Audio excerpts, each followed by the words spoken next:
Hi, welcome back. Today we're going to continue talking about supply and demand. I'm going to read this book, Prices, Prices, Prices, Why They Go Up and Down by David Adler.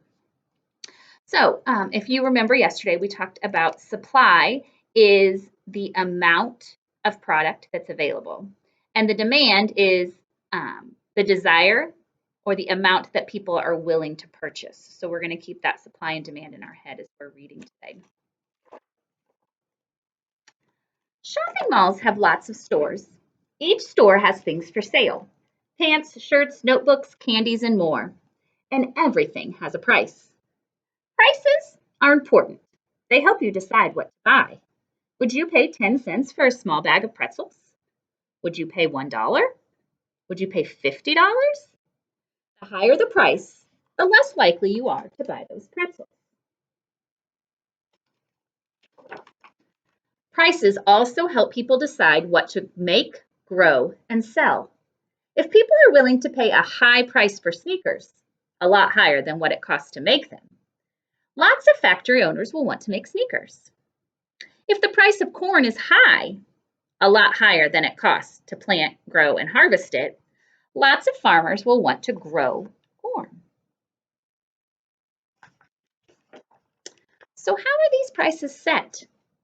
Well, in a marketplace where prices are free to go up and down, prices are determined by supply and demand.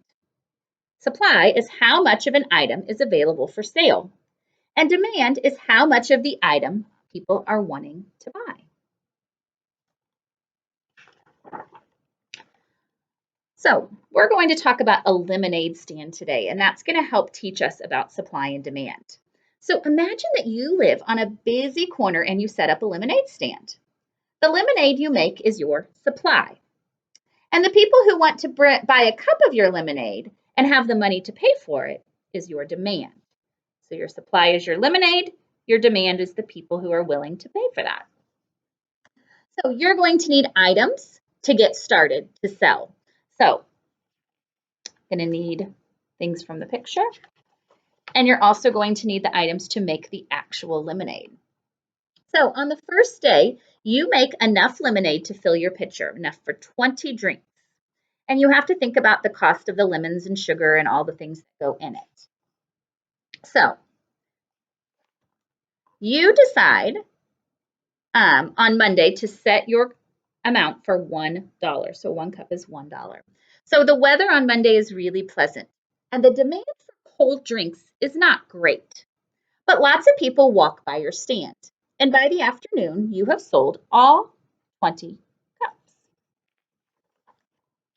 On Tuesday, you again buy supplies and make enough lemonade to fill your pitcher, enough for 20 drinks.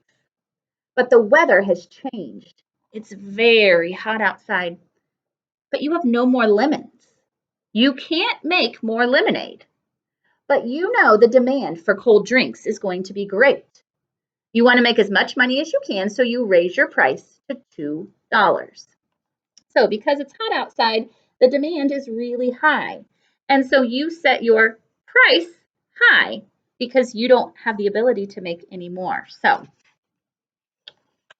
Wednesday morning, you have enough lemonade to fill your pitcher, but the weather is really cold. You can even see in the picture it's snowing.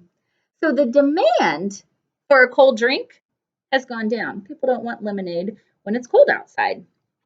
And so you need to lower the price of your lemonade so that people will come and buy it.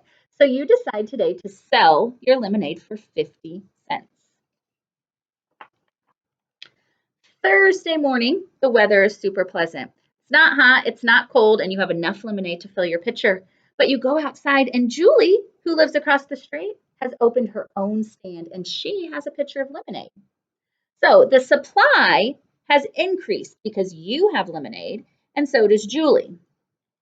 So you don't expect a lot of people to walk by, but you want people to buy your lemonade when they do. So you lower your prices. So since there's more supply, you want to lower your prices so people will come and get from you and not from Julie. And on Friday, you expect Julie to be selling lemonade, but she's not. So the supply of your drinks has gone down because Julie's not selling them, so there's less.